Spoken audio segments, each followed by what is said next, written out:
Senteurs d'Afrique vous fait découvrir la richesse et la diversité de la culture africaine. Écrivains, conteurs, archéologues, scientifiques et artistes de tout genre prendront le temps de parler de leur actualité, leur travail ou tout simplement leur vision de la culture africaine. Une culture aux couleurs et aux senteurs de l'Afrique.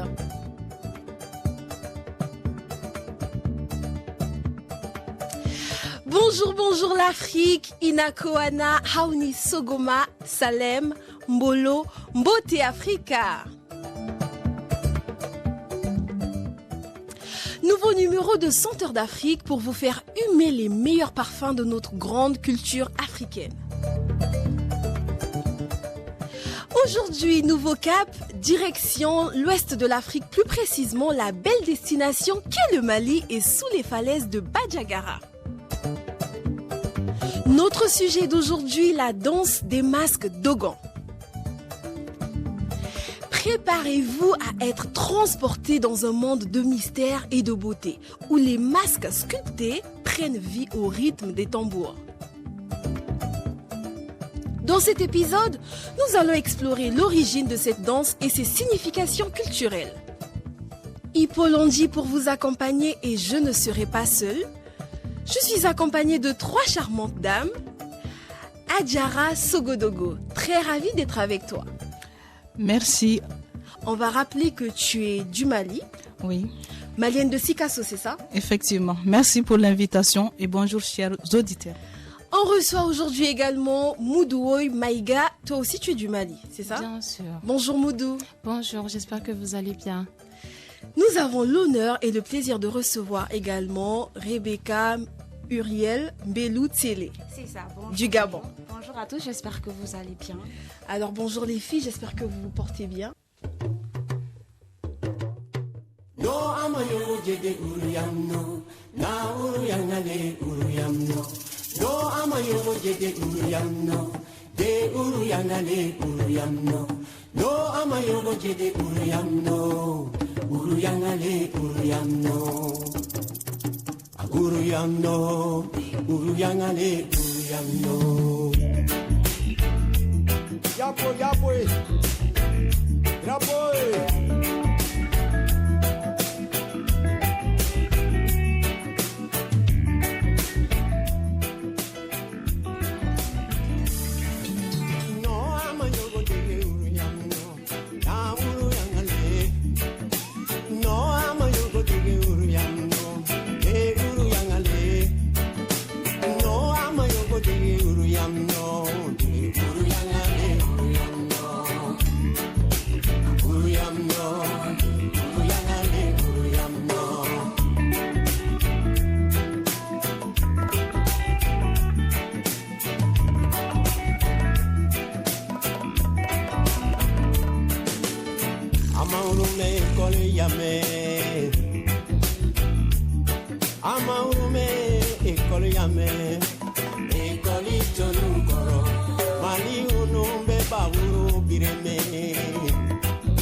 Ifriqiya FM, la voix africaine.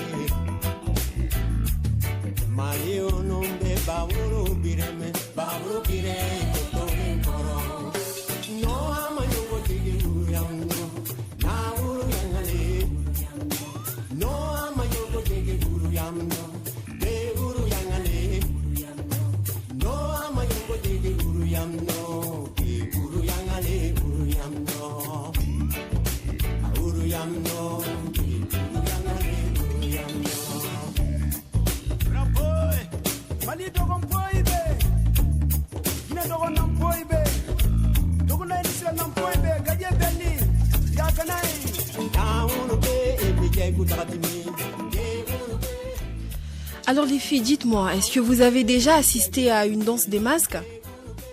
De façon générale? Bon. Pas précisément pour les Dogons. Hein. Bon, moi j'ai déjà assisté, mais de loin, quand même. D'accord. Moi, non. Rebecca, dis-nous, toi, gabonaise, que sais-tu des Dogons et de la danse des masques? Bon, moi, je sais que les Dogons, c'est un peuple du Mali, situé au centre du Mali, plus Oui. précisément dans les falaises du Badiagara, Ok. en général. Et est-ce que tu sais exactement ce que c'est que la danse des masques?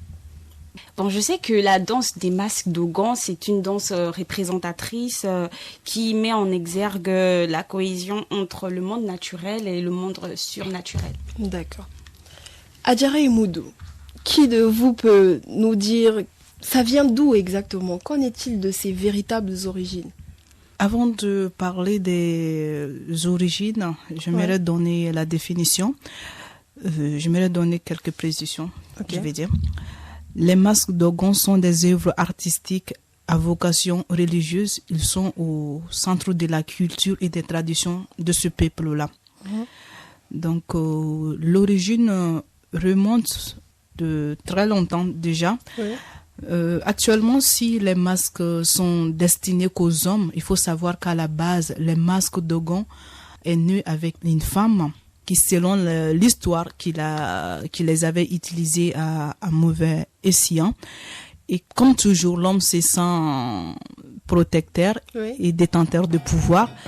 On a enlevé les masques à cette femme et les hommes ont pris la propriété, on va dire.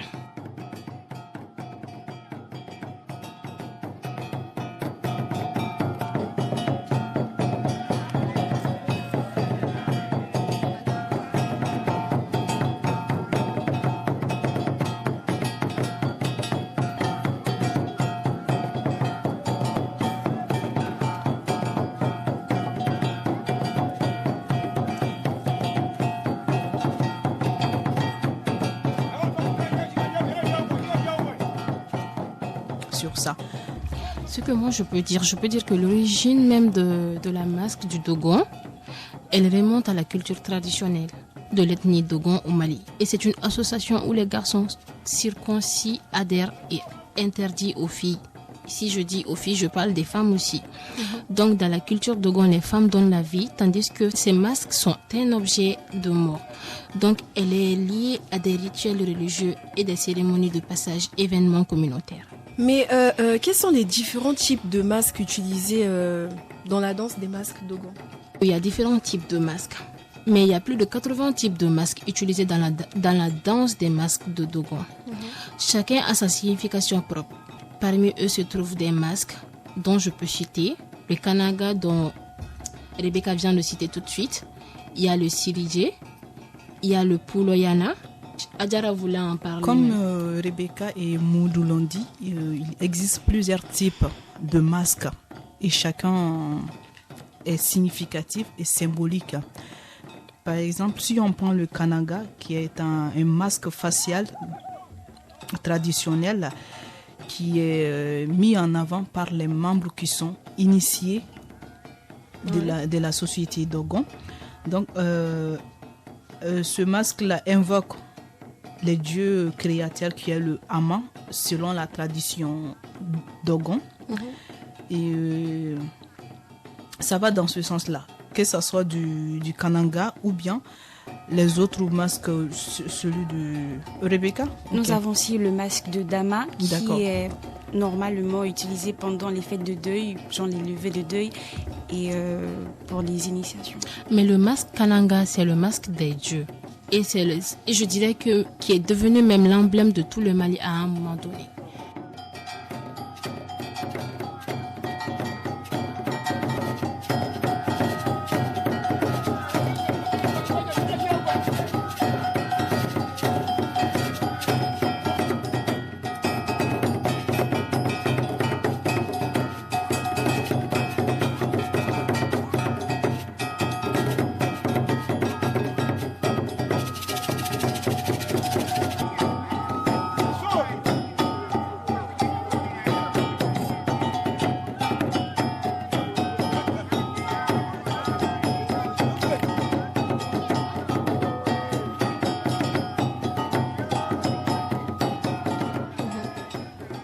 Mais j'ai entendu parler du masque de Satimbe aussi, Oui. qui représente la sœur des masques. Oui. Malgré que les masques soient attribués, comme je l'ai cité, aux hommes, il y a aussi ce côté, il y a aussi un masque qui est attribué, je veux dire, à la femme et qui est considéré comme la sœur de tous les masques. Je pense qu'elle est même la seule statuette. Non, il y a aussi le masque de Puloyana. Puloyana, elle représente la femme Peul, oui. mais elle est portée par les hommes. Elle, sa particularité, c'est le fait qu'on l'associe avec la femme Peul et la femme en général, parce que selon la tradition Dogon, la femme Peul a tendance à être paresseuse et entre guillemets feignante. Donc pour la symboliser, la caractériser, ce masque-là revient, c'est-à-dire fait allusion à la femme Peul. Oui. Si on remarque même pendant les danses du masque, si c'est le tour du masque Peul Poulo, tu vas voir que les danseurs, ils ont tendance à se laisser tomber, à faire semblant d'être fatigués, ainsi faisant allusion aux femmes Peul qui se dit tout le temps qui sont fainéantes. Voilà, fatiguées. D'accord. Voilà. Il y a aussi le masque Walou, le masque de l'antilope. Bon, je dirais qu'il y a le masque de l'antilope, il y a le Saragoué aussi.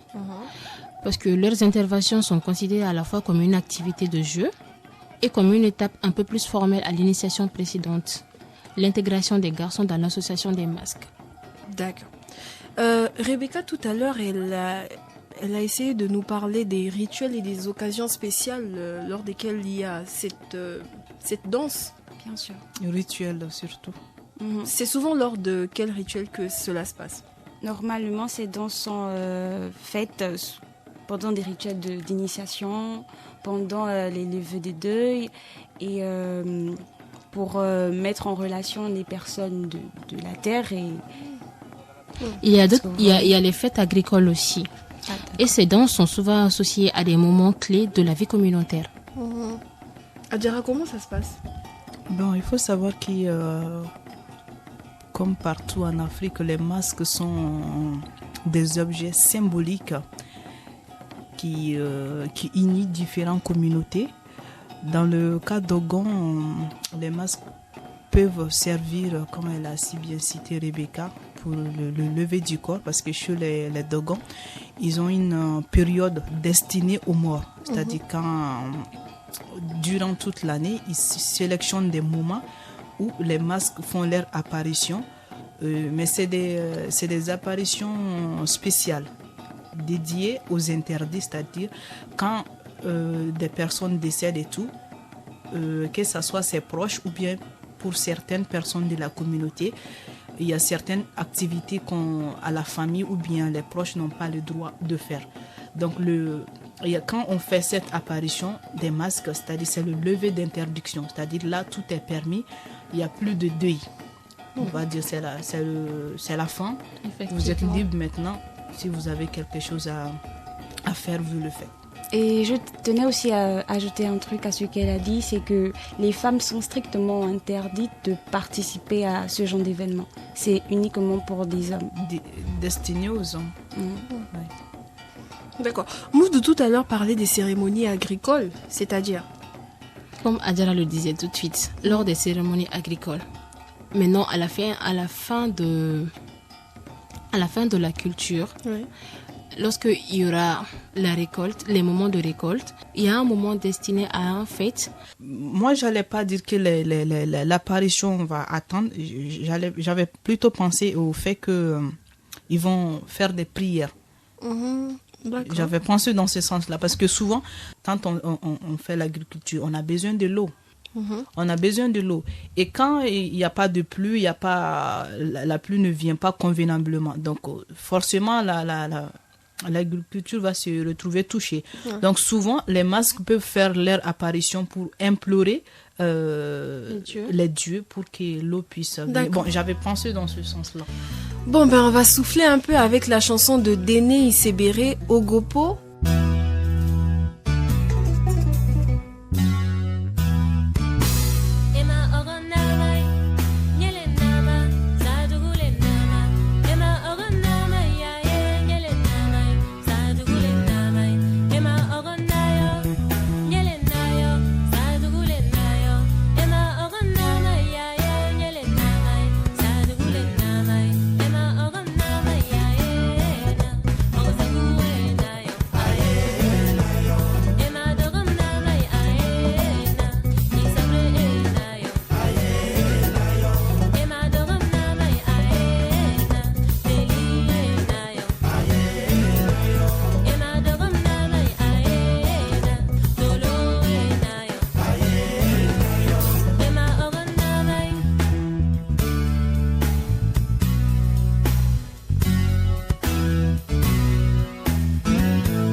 De retour sur notre beau plateau, on va poursuivre notre sujet du jour. La danse des masques Dogon sont souvent très rythmiques et énergétiques avec des sauts, des mouvements saccadés, des gestes symboliques.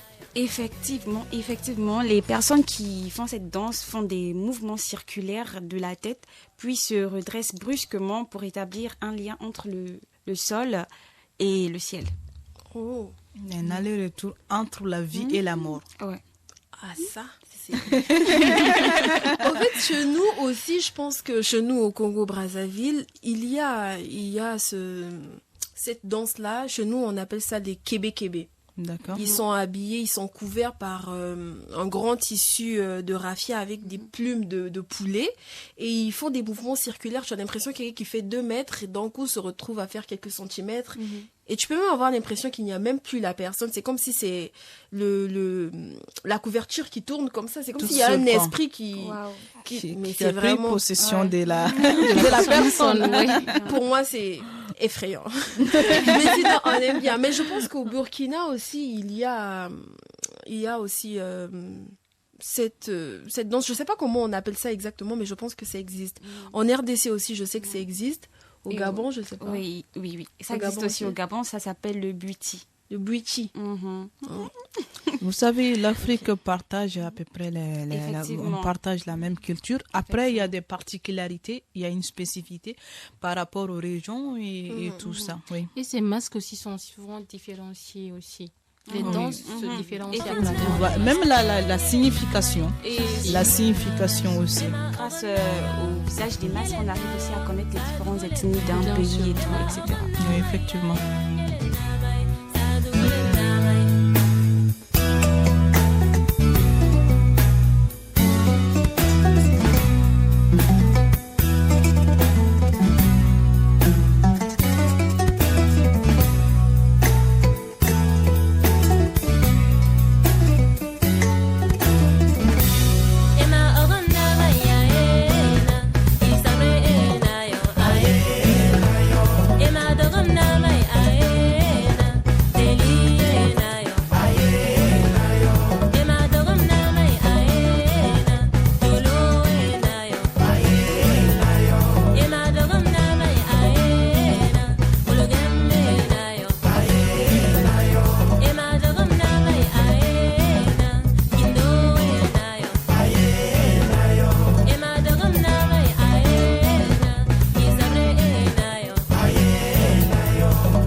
Notre émission Senteur d'Afrique touche à sa fin.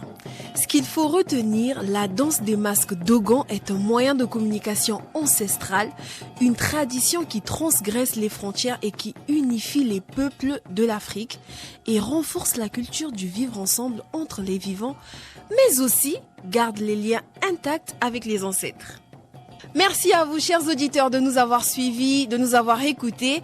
Merci à toi, Adjara. Merci à toi, Moudou. Merci, Rebecca. Merci. C'était un plaisir. Et si je vous disais, chers auditeurs, et si on revenait à nos racines?